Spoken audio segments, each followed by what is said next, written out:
我真係頂唔順屋企裝防蚊紗窗，影響呢8米長嘅落地窗，但係又真係頂唔順啲蚊，所以平時喺屋企，我盡量可以唔開窗就唔開窗，但係咁樣屋企嘅空氣點保持清新，就成為好重要嘅事。首先，全屋嘅新風系統，令屋企嘅空氣隨時保持通風流動，而更重要嘅係，我仲需要空氣淨化，咁先可以保證閂窗之後嘅空氣係乾淨嘅。呢部係 Air Process 9，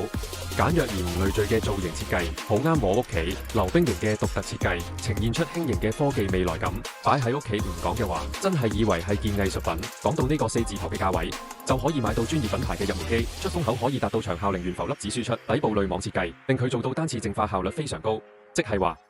佢吹出嚟嘅完全係乾淨空氣。我屋企有小朋友，空氣清新機好重要，就呢點佢已經係佼佼者。更何況呢個全新嘅塔式結構，令部機無論點用，都唔會有倒灌風嘅2次污染，而且3面強勁噴射循環式淨化，吸力超大，能夠均勻而快速咁淨化100平方嘅超大空間。最重要係佢出風好柔和，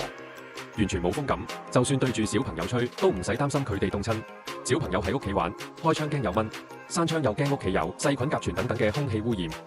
Apple 係13級別嘅 HEPA 濾網，配合6盞高功率 UVC， 呢個級別嘅濾網多數用喺醫療行業，能夠深度過濾同消毒0.3微米嘅細菌、病毒等污染。尤其對我呢個鼻敏感嘅人嚟講，簡直係救星。更唔使講好似新屋裝修後嘅甲醛，甚至甲苯、TVOC 等污染物。S9 採用火粒活性炭物料，除甲醛能力比起碳粉等更加徹底，而且機身能夠隨時檢測，顯示實時空氣嘅甲醛數值。每次見到有污染減少嚟嘅嗰一刻，覺得特別爽，仲配備萬向輪，輕鬆推住佢，全屋每個角落都用得着。就係因為佢，令我多咗個唔裝核突紗窗嘅理由。